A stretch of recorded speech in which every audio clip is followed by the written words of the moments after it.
Потрагата по 75 годишниот Јане од Кочани продолжува и денес, откако тој пред неколку дена се оддалечил од својот дом и од тогаш му се губи секоја трага.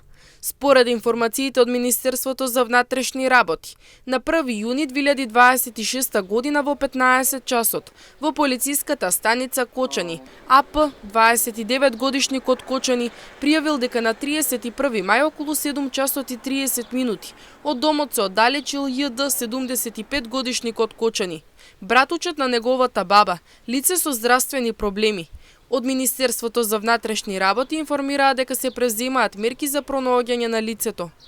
Во меѓувреме, вчера на терен беше организирана доброволна потрага во која учествуваа околу 20 граѓани. Пребарувани беа повеќе локации во околината на селото Јастребник и по широкиот предел на Осоговските планини, каде што постои можност исчезнатиот да се движел по неговото оддалечување од домот. И покрај целодневните напори на доброволците, засега нема информации за местоположбата на Јане, кој според блиските боледува од деменција.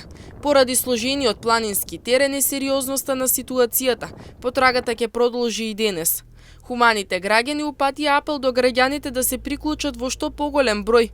Посебно се повикуваат ловџии со обучени кучиња, лица кои добро го познаваат теренот на Осоговските планини, како и сите кои се подготвени да помогнат во потрагата. И денеска доброволци ќе се упатат кон подрачјето каде што ќе се спроведува потрагата. Станува збор за човечки живот и секоја помош е добре дојдена. Колку повеќе луѓе се вклучат, толку се поголеми шансите Јане да биде пронајден, порачуваат учесниците во акцијата.